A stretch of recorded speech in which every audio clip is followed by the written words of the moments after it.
नमस्कार, डेली 24 भारत देख रहे हैं आप। आपके साथ मैं हूं स्वीटी दीक्षित।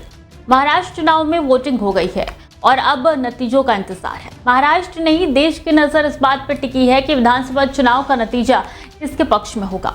एग्जिट पोल ने भविष्यवाणी तो कर दी है कि ज्यादातर एग्जिट पोल ने महायुति के पक्ष में अपनी भविष्यवाणी की है। उनका कहना है कि महायुति की सरकार बन सकती है। हालांकि एग्जिट पोल हमेशा सही हो जाए ये जरूरी नहीं है, इसलिए अभी से ही सभी दल अपनी अपनी तैयारी में जुट गए हैं।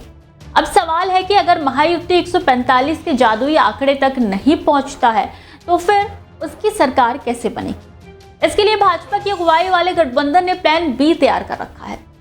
जी हाँ, महाराष्ट्र चुनाव के रिजल्ट में 145 के जादुई आंकड़े तक नहीं पहुंच पाने पर अब महायुति ने अभी से ही मोर्चाबंदी शुरू कर दी है। बहुमत का आंकड़ा नहीं पहुंचने पर महायुति छोटे घटक दलों को अपने साथ लाने की कोशिश करेगा।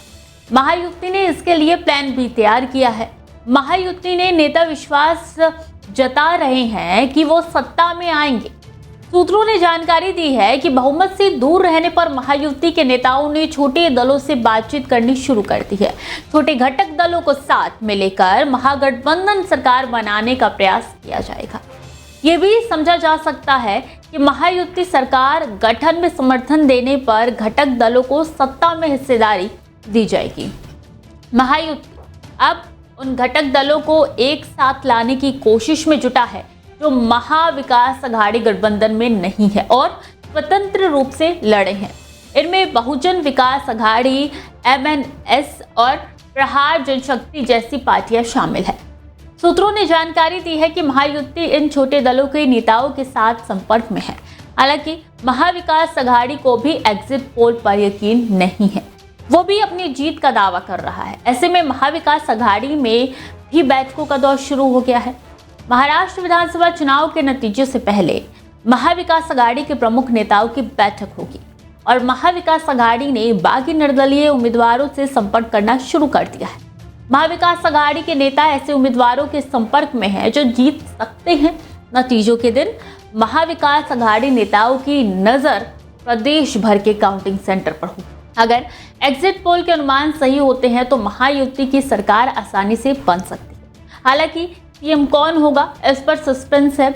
एग्जिट पोल में लोगों से जब महाराष्ट्र के मुख्यमंत्री के चेहरे के लिए पसंदीदा उम्मीदवार का नाम पूछा गया तो उनमें 31% लोगों ने एकनाथ शिंदे को सीएम फेस की पहली पसंद बताया। वहीं देवेंद्र फडणवीस को 12 और उद्धव ठाकरे को 18% लोगों ने सीएम की पसंद के तौर पर चुना है। महाराष्ट्र में मुकाबला सत्ताधारी महायुति और विपक्षी MVA गठबंधन के बीच है। महायुति गठबंधन में भाजपा ने 149 सीटों पर और शिवसेना 81 सीटों पर और अजित पवार की एनसीपी 59 सीटों पर प्रत्याशी चुनाव मैदान में उतरे, जबकि महाविकास अघाड़ी में कांग्रेस 101, शिवसेना 96, एनसीपी 86 सीटों पर चुनाव लड़ रही है। अब रिजल्ट आने वाले हैं, ऐसे में साफ तौर पर पता चल जाएगा कि किसकी सरकार महाराष्ट्र में बनी हुई। इसी के लिए आपको बने रहना पड़ेगा डेली 24 भारत।